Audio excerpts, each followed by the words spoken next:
Hello students, स्वागत है आज के इस लेक्चर में। जैसा कि आपको पता है, पिछले वाले लेक्चर में अपन उदाहरण नंबर 5, 6 और 7 हल किए थे। उसमें फिक्स ए एन बराबर A plus N minus one into D वाला सूत्र यूज किया था। उसी प्रकार आज अपन उससे आगे 8वां उदाहरण हल कर रहे हैं। 8वां उदाहरण कह रहा है कि एपी 10, 7, 4 और -62 का अंतिम पद से 11वां पद ज्ञात करो। अंतिम पद मतलब इधर से इधर की ओर अंतिम पद -62 से 10 की ओर 11वां पद ज्ञात करना है।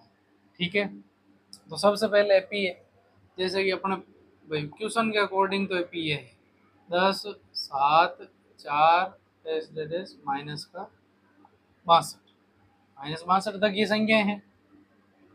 ठीक है, और अब ये कह रहा है जब कभी भी ऐसा प्रश्न आए, ऐसा प्रश्न एक प्रश्नावली में और है आगे, एक ये उदाहरण है और एक प्रश्नावली में प्रश्न और है। तो जब कभी भी इस प्रकार का प्रश्न आए कि अंतिम पद से प्रथम पद की ओर यह पद ज्ञात करो, तो आपको ज्यादा कुछ सोचना नहीं है। आपको क्या करना है कि जो भी एपी दे रखी है उस एपी को उल्टा कर दो, जो भी अंतिम है उसको प्रथम पद बना दो, -62 और 4, 7, 10। अब जो यहाँ प्रथम पद था वो यहाँ पे क्या बन गया, अंतिम पद, और जो यहाँ अंतिम पद था वो क्या बन गया, प्रथम। अब जो भी अपने को आवश्यकता है वो लिख दो। सबसे पहले तो ए की आवश्यकता है, -62 हो गया। फिर बी की आवश्यकता है, तो वो क्या है, A2 माइनस A1 है। A2 माइनस A1 है, तो वो क्या बनेगा, 10 माइनस 7। 10 में से जब 7 जाएगा तो क्या बनेगा, 3। ए हो गया, डी हो गया, एन अपने को दिया हुआ है, कौन सा पद ज्ञात करना है, 11वां।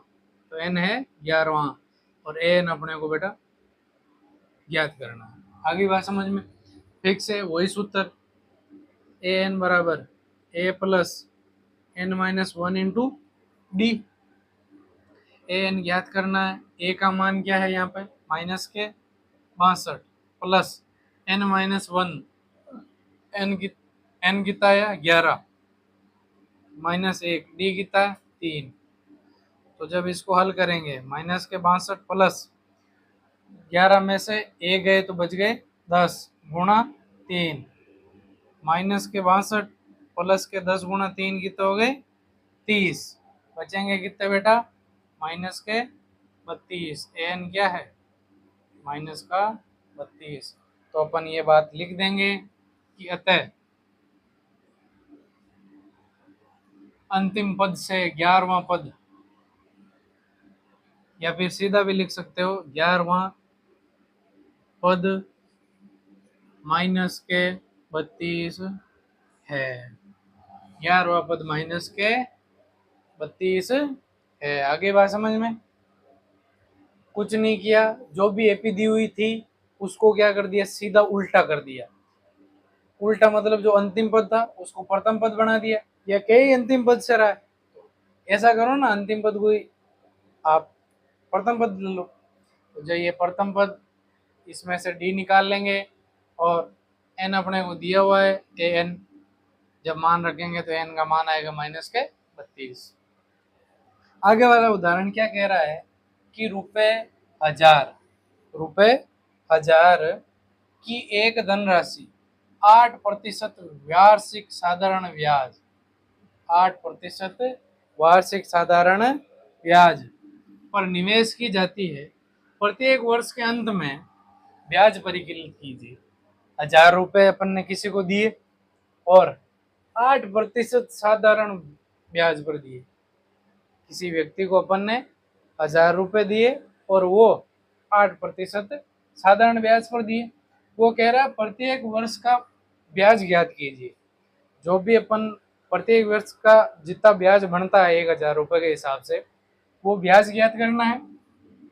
क्या ये ब्याज एपी बनाता है, फिर ये चेक करेंगे कि ये जो ब्याज है वो एपी बनाता है या नहीं है। सबसे पहले तो अपन प्रत्येक वर्ष का 3 या 4 वर्षों का ब्याज निकालते हैं। तो सबसे पहले आपको पता ही होगा कि साधारण ब्याज ज्ञात करने का सूत्र क्या होता है। तो यदि किसी को नहीं पता है तो मैं बता देता हूँ। साधारण ब्याज ज्ञात करने का सूत्र है मूलधन गुणा दर गुणा समय बटा 100। ये किसका सूत्र है बेटा? साधारण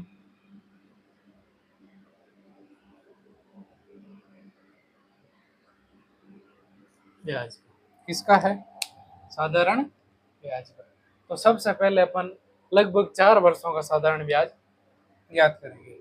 तो जब हल शुरू करेंगे तो सबसे पहले अपने को दिया गया क्या है, दी हुई क्या क्या चीजें हैं। दिया हुआ है मूलधन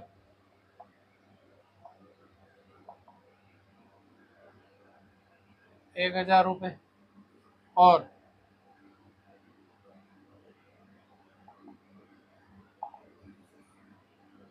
समय हर बार चेंज होता रहेगा। जब समय 1 वर्ष लेंगे तो ये लिख देते हैं अपन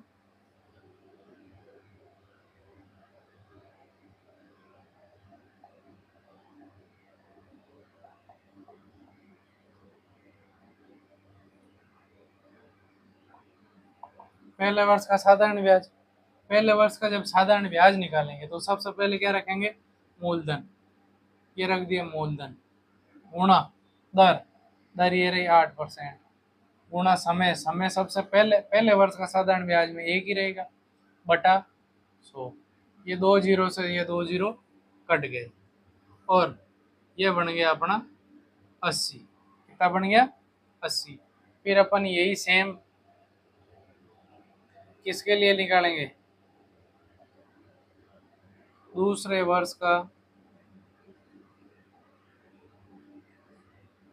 साधारण ब्याज जब निकालेंगे तो मूलधन वही रहेगा, दर भी वही रहेगी और समय 2 वर्ष हो जाएगा। बटा कितना है बेटा? 100। 2 जीरो से 2 जीरो कट जाएंगे। ये 10 गुणा 8 80।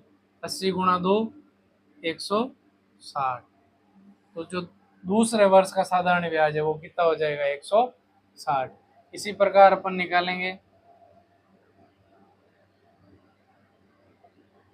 तीसरे वर्ष का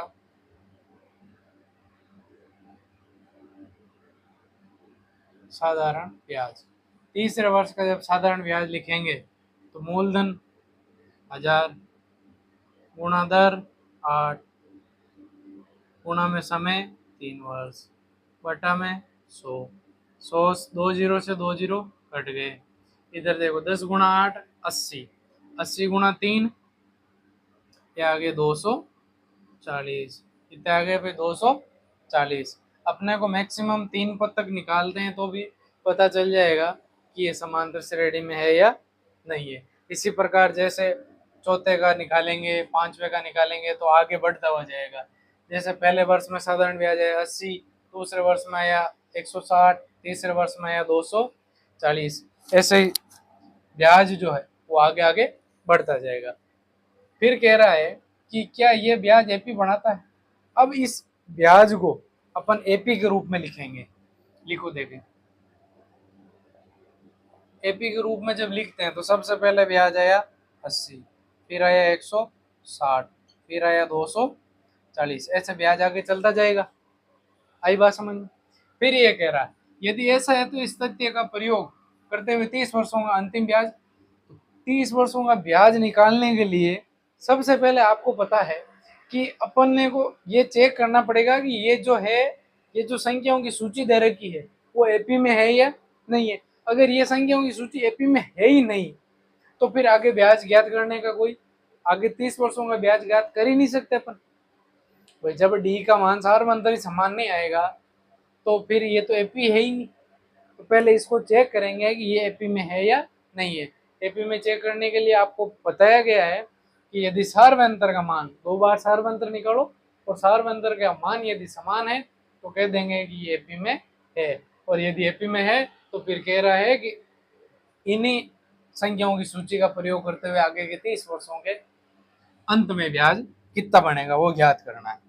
तो ये डी निकालते हैं, A2 माइनस A1। A2 कितना है बेटा 160 माइनस A1 कितना है 80, जब घटाएंगे तो 80 बचेगा। फिर दूसरी बार यदि डी निकालना है तो A3 माइनस A2। A3 क्या है 240, जब 240 में से 160 जाएंगे तो कितना बचेगा बेटा 80। तो ये देखो अपना डी का मान क्या आ रहा है, दोनों में क्या आ रहा है भाई समान आ रहा है, दोनों में डी का मान क्या आ रहा है समान आ रहा है। तो अपन बोल देंगे कि ये जो संख्याओं की सूची है वो क्या है, कह देंगे कि ये जो ब्याज है ये ब्याज की सूची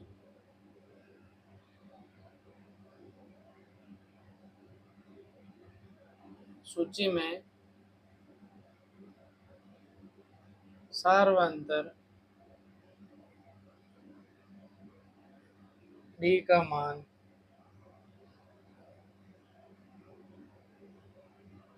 समान है, अतः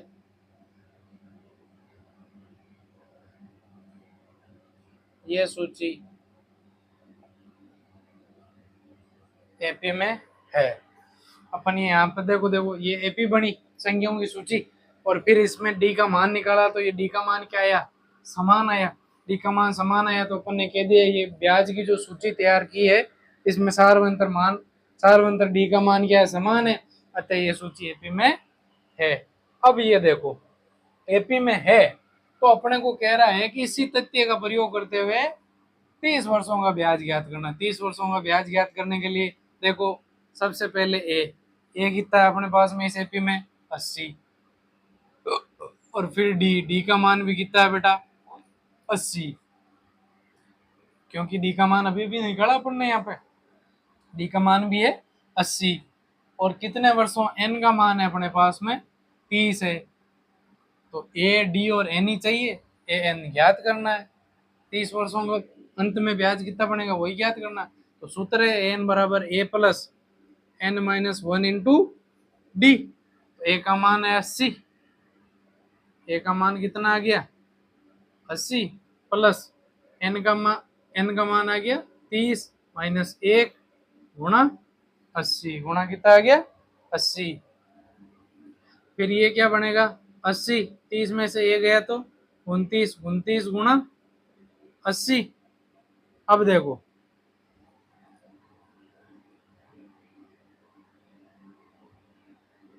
अपन क्या करते हैं यहाँ से 80 को कॉमन ले लेते हैं।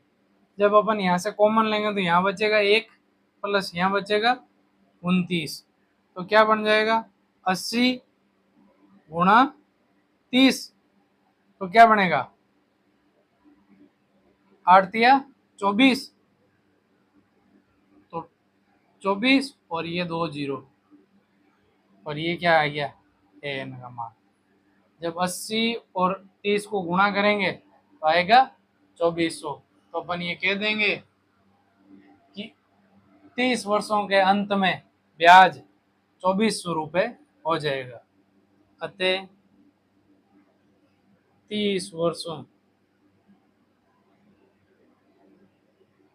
के अंत में ब्याज 2400 रुपये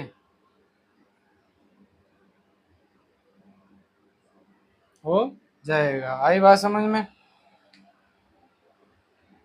देखो सबसे पहले अपन ने क्या है अपने दोस्त को 1000 रुपये दिए थे, और वो रुपए 8% वार्षिक ब्याज की दर से दिए थे।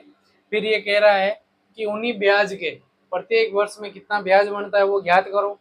तो प्रत्येक वर्ष का ज्ञात, सबसे पहले वर्ष का जब ब्याज निकाला तो 80 बना, दूसरे वर्ष का ब्याज निकाला तो 160 बना, तीसरे वर्ष का ब्याज निकाला तो 240 बना। और ये जो ब्याज मिला इनसे अपन ने एक एपी तैयार की।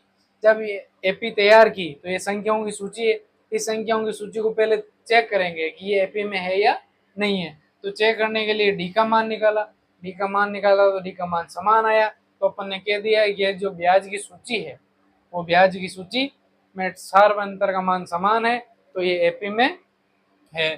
फिर ये कह रहा है यदि ये एपी में है तो अगले जो अंतिम 30 वर्ष है टोटल 30 वर्षों के अंत तक कितना ब्याज बन जाएगा। तो 30 वर्षों के अंत तक ब्याज ज्ञात करने के लिए एपी है ही, तो ए डी और एन, फिर ए एन का मान निकाल लिया, एन का मान है 2400। तो अपन ने कह दिया कि अतः 30 वर्षों के अंत में ब्याज जो है वो कितने रुपए हो जाएगा, 2400 रुपए। आगे बात समझ में? आगे देखो बेटा, आगे क्या है, उदाहरण नंबर 10 है। उदाहरण नंबर क्या कह रहा है, 10, फूलों की एक क्यारी की पहली पंक्ति में 23 गुलाब के पौधे हैं, 23 गुलाब के पौधे हैं, और दूसरी पंक्ति में 21 गुलाब के पौधे हैं, दूसरी पंक्ति में 21, और तीसरी पंक्ति में 19 गुलाब के पौधे हैं, उसकी अंतिम पंक्ति में 5 गुलाब के पौधे हैं। इस क्यारी में कुल कितनी पंक्तियां हैं? अब देखो यहाँ पे एपी बनाई हुई नहीं है, अपने को सबसे पहले एपी बनानी पड़ेगी। तो एपी जब बनाएंगे तो सबसे पहले एपी जब बनाएंगे तो सबसे पहली क्यारी में कितने भाई गुलाब है, 23 गुलाब के पौधे हैं, और फिर दूसरी पंक्ति में गुलाब के पौधे हैं 21, फिर तीसरी पंक्ति में गुलाब के पौधे हैं 19। इसी प्रकार जो अंतिम पंक्ति है उसमें कितना है, 5। अंतिम पंक्ति में कितने गुलाब के पौधे हैं, 5 है। तो ये अपनी क्या तैयार हो गई, एपी। ये अपनी एपी तैयार हो गई भाई। कैसे भाई, ये कह रहा है पहली पंक्ति में 23 गुलाब, दूसरी पंक्ति में 21 गुलाब, तीसरी पंक्ति में 19 गुलाब है, और अंतिम पंक्ति में 5 गुलाब के पौधे। तो जितने जितने पौधे थे वो सब पौधों की अपन ने एपी तैयार कर ली। अब एपी तैयार कर ली तो ये कह रहा है कि क्यारी में कुल कितनी पंक्तियां हैं, इसका मतलब एन का मान अपने को ज्ञात करना है। अब जो जो दिया हुआ है वो लिख लो, और जो जो ज्ञात करना है वो लिख लो, और फिर वो सूत्र लिखिए, समान सोसाइटी का एन पद लगा देंगे। तो ए आ गया 23, ए आ गया कितना, 23। और जब डी निकालेंगे तो डी निकालने के लिए ए2 माइनस ए1 करना पड़ेगा। ए2 क्या है, 21, माइनस क्या करना पड़ेगा, 23, क्या आ गया, माइनस के 2, और ए एन भी दिया हुआ है कितना, 5, और एन का मान है जो अपने को ज्ञात करना है। आई बात समझ में? ए का मान आ गया 23, डी का मान आ गया माइनस के 2, ए एन 5 लास्ट में दिया हुआ है। अंतिम पद जो भी होता है वही क्या होता है, एन, और एन का मान ज्ञात करना है। तो सूत्र वही, ए एन बराबर A plus N minus 1 into D.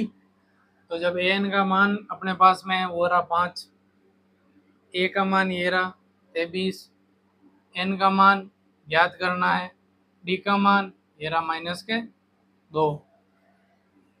इस 23 को इधर लेके आएंगे तो 5 माइनस 23 बन जाएगा, बराबर एन माइनस 1 गुणा में माइनस के 2। 5 माइनस 23 करेंगे तो क्या बचेगा, माइनस के 18, बराबर एन माइनस 1 गुणा माइनस के 2। अब माइनस 2 को क्या करेंगे, इधर भाग में लेके आएंगे। जब भाग में लेके आएंगे, इसको यहाँ लेके आएंगे ना, जब भाग में लेके आएंगे तो माइनस के 18 बटा माइनस का 2 बराबर एन माइनस 1। ये माइनस से माइनस कट गया, और ये 9 दूनी 18 से कट रहा है, तो 9 बराबर एन माइनस 1। तो जब इस माइनस 1 को इधर लेके आएंगे, मैं इधर कर रहा हूँ है ना, जब माइनस 1 को इधर लाएंगे तो ये किस में बदल जाएगा, प्लस में। 9 प्लस 1 बराबर एन, तो एन बराबर कितना आ गया, 10। एन बराबर कितना आ गया, 10। तो अपन कह देंगे इस फूलों की एक क्यारी में, अतः फूलों की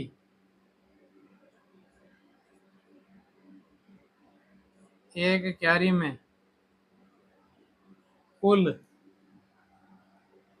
10 पंक्तियां है। यह है एन का मान,